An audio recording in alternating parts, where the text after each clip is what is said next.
Easter might be this weekend, but Xbox has given us a few treats today.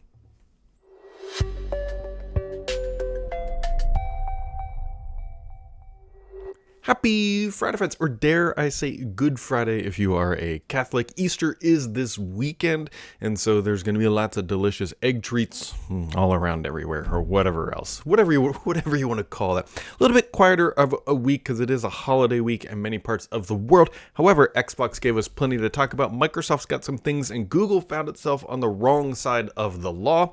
So why don't we dive in here? Hopefully everybody had a wonderful week. Here we go. So this week, OpenAI announced O3 and O4 Mini, and yeah, their names are terrible, and they even are acknowledging their names are terrible, but what that really means is that Microsoft has also brought O3 and O4 Mini to Azure and GitHub.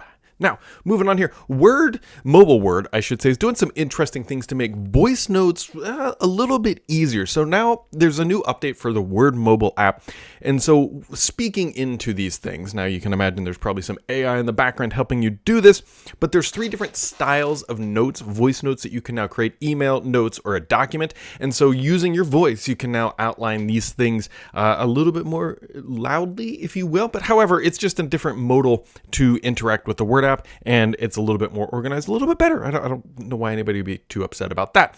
Now, something interesting Microsoft is doing here is they are leveraging Edge, I mean, not all that surprising, I guess, to give you Copilot Vision even if you're not paying for it. So this is Microsoft dangling that carrot of please use Edge, even though they really try to like slide that in there any way that they can. When you open it, say, hey, you want to update your preferences and all that stuff, and then you click a button and then it forces it to your default browser. That being said, it is interesting to see Microsoft starting to use its different properties outside of a traditional AI application to say, hey, use this and you'll get something for free. And so, yeah, be on the lookout for more things like that in the future as Microsoft again tries to make Edge the primary browser that you are going to use against Chrome, which Chrome might have some interesting issues here in the near future, but we'll get back to that here in a second. So, other things that are happening, Microsoft made a pretty big snafu here where some devices were being offered Windows 11 upgrades despite being blocked by Intune. So Microsoft is obviously working on a fix for this. But yeah, so this started on April 12th and is caused by what the company describes as a latent code issue. And yeah, even if you were blocking devices on your network from being asked to, or if you were blocking devices on your network from getting Windows 11, they might be getting Windows 11 anyways. And that's a pretty big issue for Intune and corporate customers, from end users saying like, sure, I'll take Windows 11, and then you're not ready or the device isn't ready. And so Microsoft is aware of it, but some more Windows 11 upgrades. So well, what are we going to do? But yeah, so that's not good. Also, Microsoft's making a pretty big change to the snipping tool. Pretty big, I guess there is in quotations. They're bringing the text extractor feature to the top level bar of navigation, which is actually really smart. Like the text extraction stuff is pretty darn good. And this is one of those, I don't know if you want to call it an AI feature, but it's like one of the newer features in Windows that's like, wow, this is actually pretty darn useful. And so happy to see that they are making those changes. Now, the biggest news that relates to Microsoft but not Microsoft, but everybody else in the industry is what's happening with Google. Google has once again lost another antitrust and basically saying that their advertising platform is a monopoly. Now, I believe this is completely separate from their other antitrust case, which they've also lost. Now, this is not over. First off, they have to meet and they go through remedies and go through all sorts of stuff, and I'm sure there's going to be additional challenges and all sorts of things that are going to come up, but this is 0 for 2 for Google and being considered a monopoly in several different practices. So one of the things, and this ties into Edge, is that is being considered is that Chrome might have to be spun out. Now that would be super interesting and shake up the industry a significant amount, and Android potentially as well. But again, and you can't go too far down the rabbit hole with these things because these are just speculative spinouts. But Google's going to have to make changes about how they do business, which is going to have massive ramifications for the company as a whole. We all know that Google primarily makes their money from advertising. They've tried to spin up different things, and it's not that G Suite and other services don't make money, but when you're talking tens of billions of dollars, you have to make a ton of money to be really relevant within the Google revenue pie slice. So Yeah, this is going to be super interesting, and it's going to take literal years to figure all this out. But like the court cases have come, the court cases have gone, and so there'll probably be retrials and all sorts of things because it's in Google's literal best interest to not be split up. But we'll see. We will see. This is something that everybody should be keeping their eye on because if Chrome, you can imagine, if Chrome becomes a company, like think about this legitimately. Like, okay, you have to spin out Chrome. Okay, they do that. How does Chrome make money? Well, their one option is to go like the Firefox route, where like Google would then have to pay to be the default search engine. How hilarious would it be if Bing won that battle, become the default search engine for Chrome? But you got to start thinking like, okay, if Chrome is a business, how are they going to make money? And so you got to be thinking through those things. If Android is a business, how is it going to be making money? And because that will impact you, the end user, in some capacity. If Chrome is no longer free, as an example, what if Dell wants to bundle Chrome with their laptops? Okay, well, they might have to pay for Chrome. Guess who's going to end up paying that pass-along cost? You, the end user. So we will see. There's a lot of ramifications that can be coming out of this, but it's, again, there's too much time between what is actually going to happen and then what actually happens. Just because, as an example, they say you got to spin out Chrome. It's like, okay, we will do that. How? Like these things are not simple or easy because, right, you have to like what staff go which direction, which part of the balance sheet goes where, like, you see what I mean? And so those things take time. They take time. So on to the gaming news, because there's a lot of gaming news this week, actually. So the big April update is rolling out, or now available for various Xbox platforms. So one of the big things here is the Xbox app on mobile will now allow you to buy things. Like, this has felt like a long time coming, but there's been, again, regulatory issues with things like the iOS App Store and the Google Play Store not allowing you to buy things inside of apps that don't run through their little credit card swiping machine and take 30% or whatever percent they negotiated off the top. And so anyways, the Xbox mobile app now allows you to sign up for Game Pass, buy games, and other in-game content and purchases. And so I can't remember explicitly if this is all tied to what Sarah Bond said was coming in, I think, July of last year. But either way, this update is now here. It is now available. And yeah, that's a good thing. So Microsoft has also announced that you can now stream your games on your own Xbox consoles. This has been in beta testing for some time, not like a significant amount of time, but a decent amount of time. And that is now rolling out to everybody.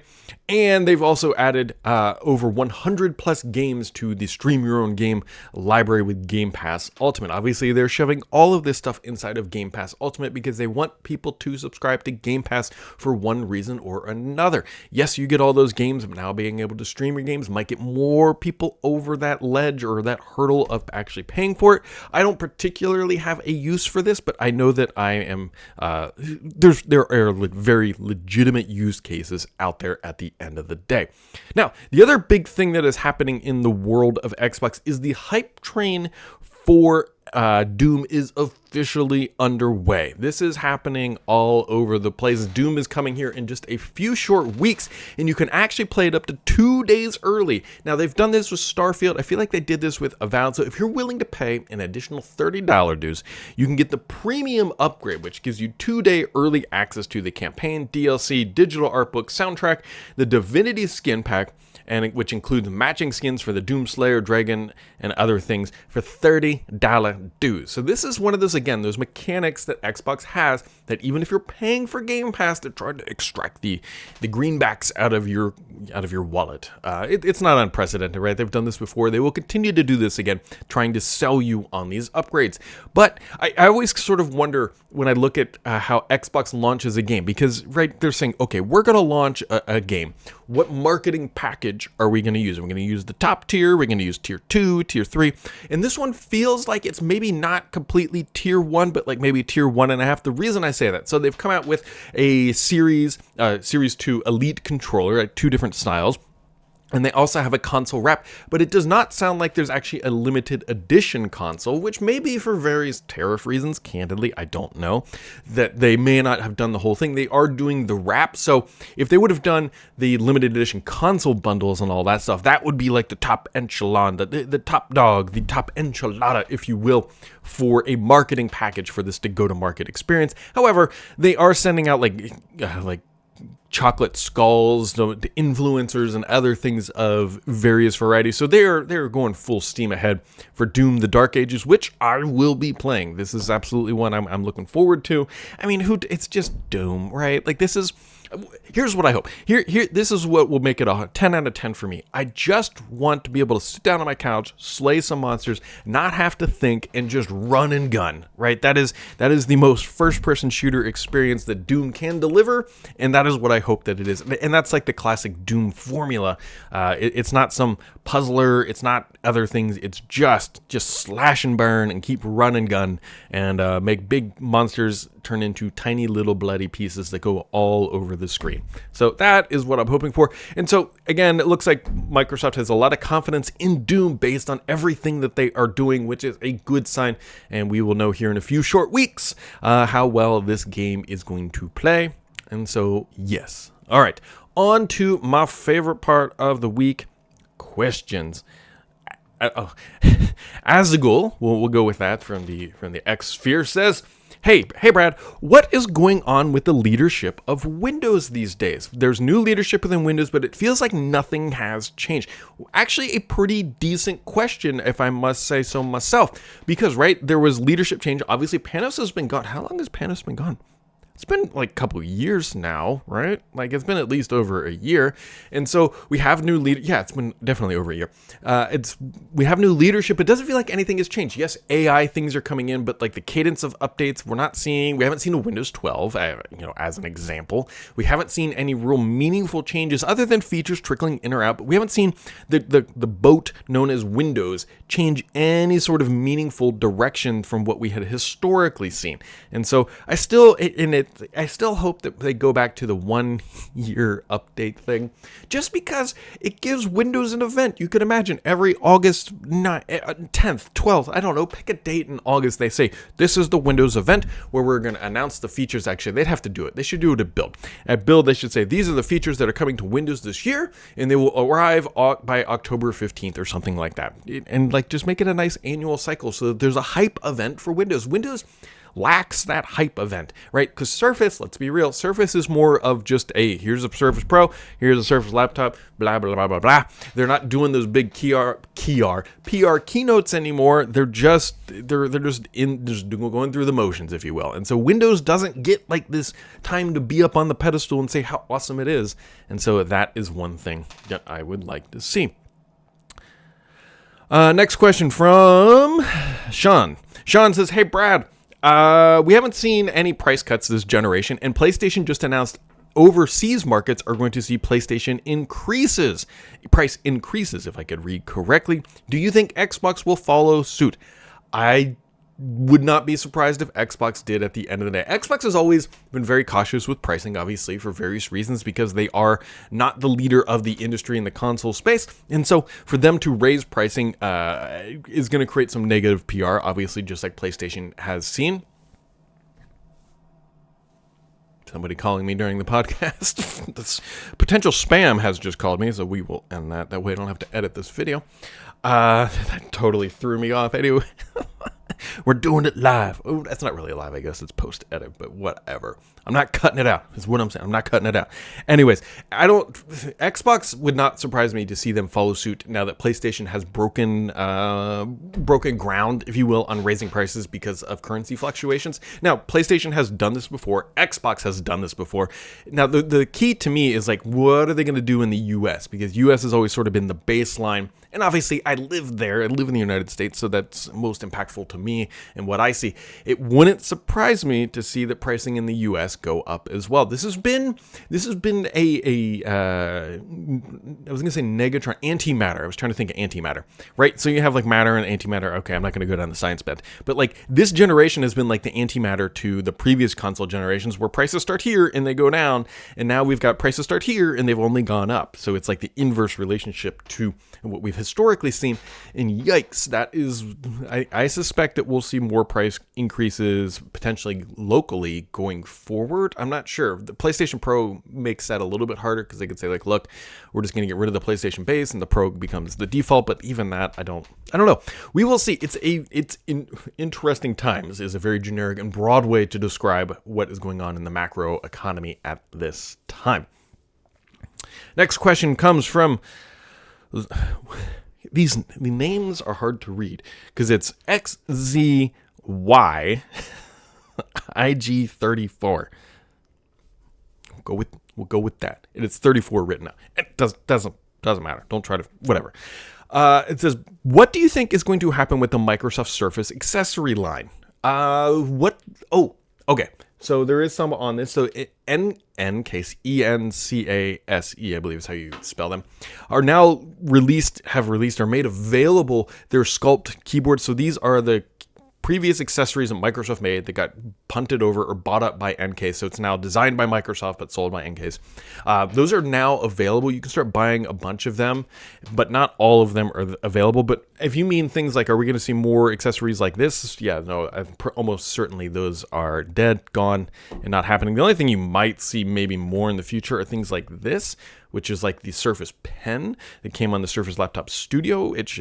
And so maybe you'll see more of those, but I don't think you're going to see keyboard and mice from Microsoft happening anymore. Pat F says, he says, Brad, what is your go-to note-taking application? I know you've jumped between Notion and Loop. Are you using anything different? You seem to bounce around frequently. So yes, I have bounced around frequently, but I've stuck with Notion. Obsidian is another decent alternative out there that I believe is fully open source and fully localized, or like you don't have to use cloud services for syncing, I believe. Don't quote me on that, but you might want to check that out. You can also check out AnyType, which is another Notion type open source product that allows you to do things. But I've just stuck with Notion because at the end of the day, it works, it's available, and they've got a good product. I mean, that's what I'm staring at right now. All the show notes are written right here in Notion. Maybe I can start sharing the show notes someday. Maybe that would be interesting. I own the domain bdsams.com. I mean, it's my whatever. And I keep thinking about trying to like migrate things over to there using Ghost or WordPress or something. I'd like to be hosting my own stuff, but Ghost seems to be like a relatively easy thing to do. So I'm not sure. Yet. We'll see. We'll see if the Easter Bunny brings us any treats on the Xbox side. So there you go, guys. That wraps it up for this week. Like I said, nice, short, easy, simple week. Hopefully you had a wonderful week, and make sure to keep it subscribed here because the BS on this podcast is me.